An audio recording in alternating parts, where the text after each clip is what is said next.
नमस्कार दोस्तों, मेरा नाम आदर सिंह और आज इस वीडियो में पढ़ने जा रहे हैं कि चाल्कोलिथिक के कौन कौन से फीचर्स हैं जो और एजेस से चाल्कोलिथिक को अलग बनाते हैं।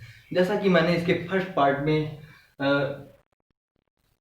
बताया था कि चाल्कोलिथिक का टाइम पीरियड क्या है, उसका मीनिंग क्या है और कौन कौन से इंपॉर्टेंट साइट्स हैं जो कि चाल्कोलिथिक एज के अंडर में आते हैं, और कुछ इम्पॉर्टेंट साइट्स के हमने फीचर्स भी बताए थे। आज इस वीडियो में हम मोस्टली जानेंगे कि पॉल्ट्री, एनिमल हस्बेंड्री, एग्रीकल्चर और कॉटन जो डेक्कन एरिया में चाल्कोलिथिक एज में जिसके एविडेंस पाए जाते हैं उसके बारे में पढ़ने वाले हैं। सबसे पहले पढ़ेंगे कि पॉटरी। तो फिर पॉटरी का मतलब होता क्या है? इसका मतलब होता है मिट्टी से बने हुए बर्तन, जिसमें कोई भी चीज़ ह्यूमन, जो अर्ली ह्यूमन थे वो रखते थे। मतलब कि जो चाल्कोलिथिक एज के ह्यूमंस थे वो पॉटरीज में रखते थे। अब हम बात करेंगे पॉटरीज कौन कौन सी हो सकती थी। कई बार बाउल्स होते थे, कई बार कुछ बड़े पॉटरीज होते थे जिसमें वो अपने ग्रेन्स को भी उसमें कैप्ट करते थे, उसमें रखते थे। मोस्टली ये रेड और ब्लैक कलर में होता था, लेकिन कई बार हमें यह भी देखने को मिलता है कि ओकेजनली हमको मिलता है कि वाइट कलर में भी पॉटरीज को वो कलर करते थे। बाउल्स हो गया, और बाउल्स को रखने के लिए उसका स्टैंड भी वो बनाते थे जो मिट्टी से बना होता था, फुली बेक्ड होता था, मतलब पका हुआ होता था। दूसरी चीज जो इम्पोर्टेंट है वो है मतलब कि एग्रीकल्चर।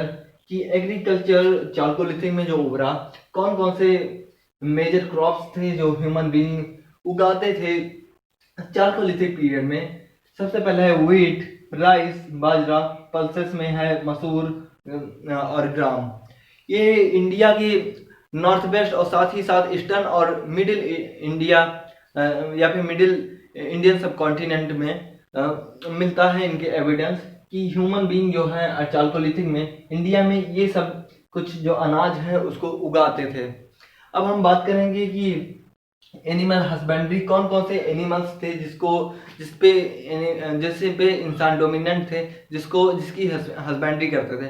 अब हस्बेंड्री का मतलब क्या होता है कि किसी जानवर को हमने रख लिया, उससे अपनी ज़रूरतें पूरी कर रहे हैं। मतलब कि अगर कहीं हमें जाना है तो हम उस पर बैठ के चले गए, हमें कुछ खाना है तो उनसे दूध पा गए, हमको मीट चाहिए तो हम उनको काट दिए और मीट उनका निकाल लिए।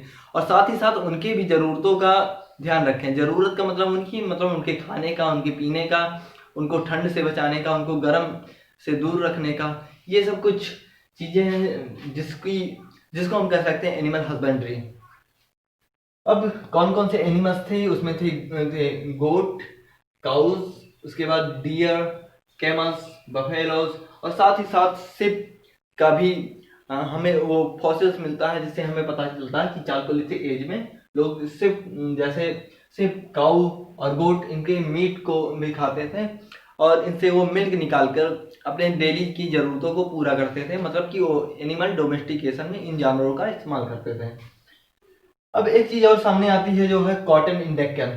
मतलब कि डेक्कन का मतलब क्या है कि इंडिया का साउदर्न पार्ट, वहां पर हमें मिलता है कि कॉटन की खेती आज भी जैसा है सबसे ज्यादा होती है। क्यों होती है? क्योंकि वहां पर ब्लैक सॉइल पाया जाता है, और ब्लैक सॉइल्स में सबसे ज्यादा क्या होता है, कॉटन का एग्रीकल्चर होता है। और कॉटन का एग्रीकल्चर माना जाता है इसलिए वो करते थे, उससे जो रुई निकलता था उस कॉटन को इस्तेमाल करते थे, उस कपास का वो अब उससे कपड़े भी बनाते थे। इसके भी एविडेंस हमारे पास मिले हुए हैं, हिस्टोरियन जो बताते हैं। और साथ ही साथ लोअर डेक्कन में, मतलब कि भारत के और दक्षिणी, इंडियन सब कॉन्टिनेंट के और दक्षिणी हिस्से में अगर हम जाएं तो राई और बाजरा के भी एविडेंस मिलते हैं कि इसकी भी खेती होती थी। अब हम पढ़ने जा रहे हैं कि जो चाल्कोलिथिक एज था उसमें हाउसेस किस तरह होती थी। मतलब कि ये एक ऐसा एज था जब इंसानों ने घर बनाना चालू कर दिया। अब हम पढ़ेंगे कि वो घर कैसे होते थे।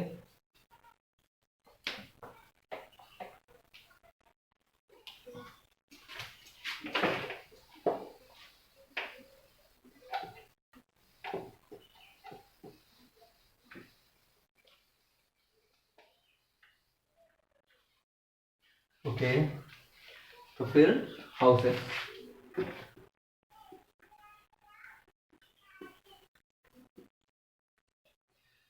हाउसेस मोस्टली जो होते थे ईंटों के बने होते थे, लेकिन वो ऐसे ईंटें थे जो बर्nt नहीं थे, या फिर मतलब कह सकते थे पकाए नहीं गए थे। मतलब कि